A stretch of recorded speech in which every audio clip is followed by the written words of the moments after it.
नमस्कार दोस्तों, आज मैं आपके लिए एक ऐसी कहानी लेकर आया हूं जिसे देखने के बाद ज़रूर आपकी आंखों से आंसू आ जाएंगे। ये कहानी एक ऐसे वीर महापराक्रमी योद्धा की है जिसे हर बार अपने जीवन में संघर्षों से जूझना पड़ा, जिसे हर बार अपने ही लोगों के षड्यंत्र का शिकार बनना पड़ा, जिन्हें बार बार अपने पिता से अलग करने की कोशिश की गई, जिनके अपने ही लोगों ने उनका इतिहास तक मिटाने का प्रयास किया, जिनके अपनों ने ही उन्हें कैद करने की साजिश रची। ऐसी मुश्किल भरी जिंदगी जीने वाले छत्रपति शिवाजी महाराज के बेटे छत्रपति संभाजी महाराज को आखिर क्यों उनके अपनों ने ही इतना बड़ा धोखा दिया?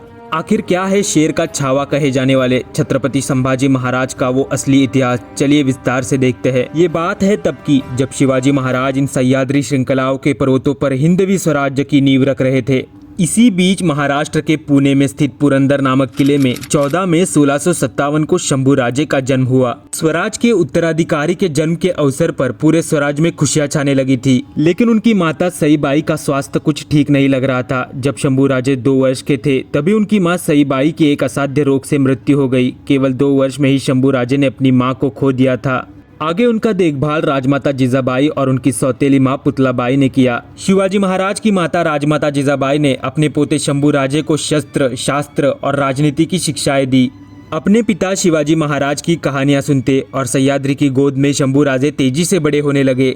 कहते हैं शंभू राजे की बुद्धिमत्ता इतनी तेज थी कि जब वे 14 वर्ष के थे तभी उन्होंने संस्कृत में बुद्धभूषण और ब्रज भाषा में नक्शिक और 7 शतक जैसे बड़े बड़े ग्रंथ लिख डाले थे। मराठी के साथ साथ संस्कृत, फारसी, उर्दू, अरबी, ब्रज, अंग्रेजी इन सभी भाषाओं में भी वो निपुण थे। केवल 15 वर्ष की आयु में शंभू राजे का विवाह श्रृंगारपुर के शिर्के घराने की पुत्री येसुबाई के साथ हुआ। विवाह के थोड़े दिनों बाद स्वराज पर सबसे बड़ा खतरा मंडराने लगा और वो था मुगलिया सल्तनत के सरदार मिर्जा राजे जयसिंह का, जिसे औरंगजेब ने 80,000 की सेना के साथ स्वराज की ओर भेजा था। युद्ध टालने के लिए शिवाजी महाराज ने मिर्जा राजे के साथ एक समझौता किया जिसमें कि शिवाजी महाराज को अपने 23 किले औरंगजेब को देने पड़े। लेकिन चालाक मिर्जा राजे ने शिवाजी महाराज के सामने एक शर्त रखी जिसमें कि जब तक ये सारे किले शिवाजी महाराज उनके हवाले नहीं करते तब तक शंभू राजे को उनके यहाँ गिरवी रखा जाएगा। इसी की वजह से छोटे से शंभू राजे को अपने परिवार से दूर दुश्मन की छावनी में काफी दिनों तक रहना पड़ा।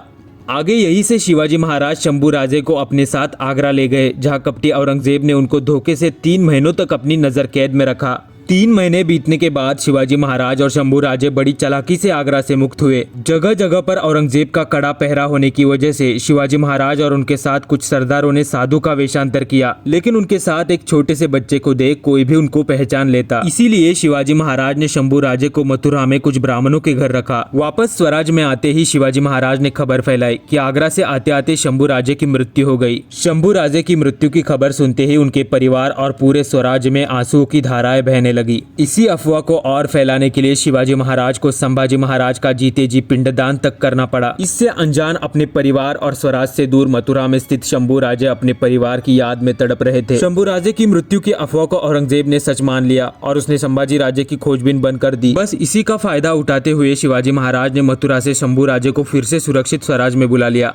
आगे शिवाजी महाराज और उनकी दूसरी पत्नी सोयराबाई को एक पुत्र की प्राप्ति हुई जिसका नाम राजा राम रखा गया। इसके बाद तो जैसे संभाजी राजे का बुरा वक्त शुरू हो गया था। दिन बीतते गए और मराठा साम्राज्य का डंका पूरे भारतवर्ष में फैल गया। इसी बीच स्वराज्य की राजधानी रायगढ़ पे छत्रपति शिवाजी महाराज का भव्य दिव्य राज्याभिषेक हुआ और उनके उत्तराधिकारी के जगह राजकुमार संभाजी महाराज को नियुक्त किया गया। लेकिन यही बात उनकी सौतेली मां सोयराबाई को खटक रही थी। राज्याभिषेक के 12 दिनों बाद ही शिवाजी महाराज की माता जिजाबाई का निधन हो गया। संभाजी महाराज के पीछे हमेशा खड़ी रहने वाली जिजाबाई का साया हमेशा के लिए उनसे दूर हो गया था। संभाजी राजे पर मां जैसा ध्यान देने वाला कोई रहा ही नहीं। शिवाजी महाराज हमेशा स्वराज के राजकारण, युद्ध और मुहिम में व्यस्त रहते। इसीलिए शिवाजी महाराज ने उनकी अनुपस्थिति में स्वराज का कामकाज संभाजी महाराज को संभालने के लिए दिया। लेकिन शिवाजी महाराज के मंत्रिमंडल में से अन्नाजी दत्तो के भ्रष्ट कामकाज को लेकर संभाजी महाराज का सख्त विरोध था। संभाजी महाराज के सटीक बोलने और बार बार उनकी गलतियां दिखाने की वजह से अन्नाजी दत्तो और कुछ मंत्री संभाजी महाराज के विरोध में जाने लगे।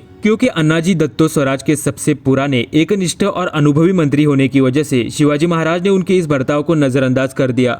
लेकिन संभाजी महाराज को यह मान्य नहीं था। यही से अन्नाजी दत्तो और उसके साथ मिले हुए मंत्रियों ने संभाजी महाराज का अपमान तक करना शुरू कर दिया। वो यही नहीं रुके बल्कि उन्होंने शिवाजी महाराज से संभाजी महाराज की शिकायत की, लेकिन वहाँ उनकी खिचड़ी नहीं पकी। इसीलिए उन्होंने शिवाजी महाराज की दूसरी पत्नी सोयराबाई को फुसलाया और इसी की वजह से छत्रपति शिवाजी महाराज के दक्षिण दिग्विजय की मुहिम में संभाजी महाराज नहीं जा पाए थे। अन्नाजी दत्तो यही नहीं रुके बल्कि उन्होंने संभाजी महाराज के आदेश का पालन करना भी छोड़ दिया था। इसके बाद तो इन मंत्रियों ने अपनी सारी हदें पार कर दी। ना जाने इन्होंने संभाजी महाराज को कितने दोष दिए। स्वराज में अब संभाजी महाराज की बदनामी की झूठी कहानियां और अफवाहें फैलने लगी थी। ना जाने कितनी बार राजमाता और मंत्रियों ने मिलकर शंभू राजे पर घिनौने आरोप किए। ना जाने कितनी बार उनको खुद के पिता के दरबार में एक आरोपी के रूप में खड़ा होना पड़ा, लेकिन हर बार संभाजी महाराज निर्दोष निकलते।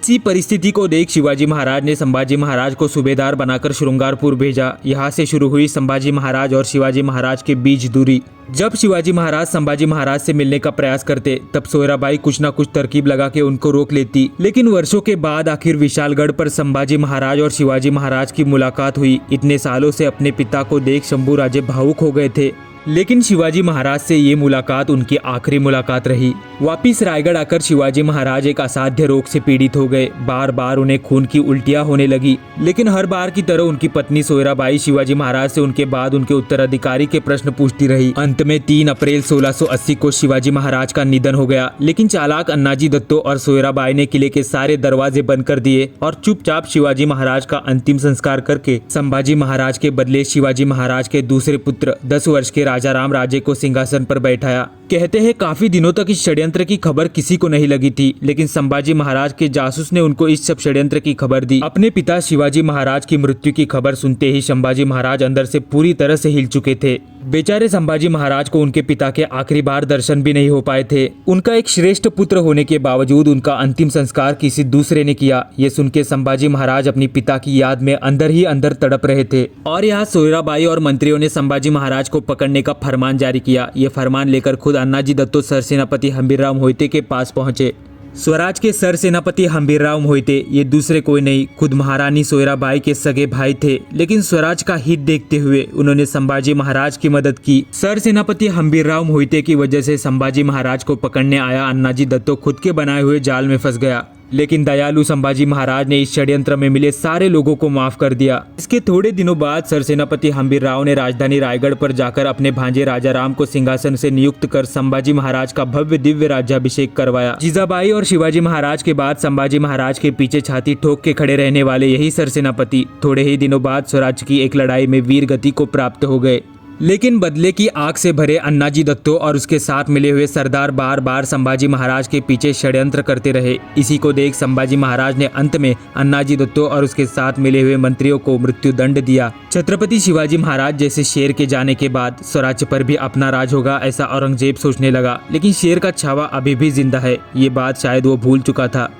छत्रपति संभाजी महाराज ने अपने 31 साल के कार्यकाल में अपनी अकलप्रिय युद्ध कौशल, बेजोड़ राजनीति और पराक्रम से 120 से भी ज्यादा युद्ध जीते थे। शिवाजी महाराज के बाद संभाजी महाराज के पराक्रमों की और वीरता की खबरें पूरे भारतवर्ष में फैल रही थी। औरंगजेब का मुगल साम्राज्य स्वराज्य से 4 गुना बड़ा था, लेकिन संभाजी महाराज से लड़ते लड़ते उसकी रातों की नींद ही उड़ गई थी। सब कुछ ठीक चल ही रहा था कि संभाजी महाराज की पत्नी येसुबाई के भाई गनोजी शिर्के रायगढ़ पर वतन मांगने के इरादे से आए, लेकिन संभाजी महाराज ने वतन वापस देने से साफ साफ मना कर दिया। यही बात गनोजी शिर्के और उसके साथ मिले हुए कान्होजी को खटकी और वतन ना मिलने की नाराजगी से वो जाकर मुगलों से मिल गए। ये वो समय था जब संभाजी महाराज कोंकण के संगमेश्वर में थे। इससे अनजान कि उनके अपने ही लोग उनके मृत्युकांड का जाल बुन रहे थे। औरंगजेब ने संभाजी महाराज को पकड़ने के लिए भेजा मुकरब खान। आखिर कैसे स्वराज के बीचों बीच अचानक से पहुंचा? आखिर किसने की थी उसकी मदद? आखिर कैसे इतने महापराक्रमी शूरवीर छत्रपति संभाजी महाराज औरंगजेब के हाथ लगे? ये जानने के लिए जरूर ये वीडियो देखना ना भूले। अगर संभाजी महाराज के वो सरदार और मंत्री उनका साथ देते तो आज भारत का इतिहास ही नहीं बल्कि नक्शा भी कुछ अलग सा होता। अगर कहानी पसंद आई हो तो चैनल को सब्सक्राइब करना ना भूले, साथ में बेल आइकन दबाएं। धन्यवाद।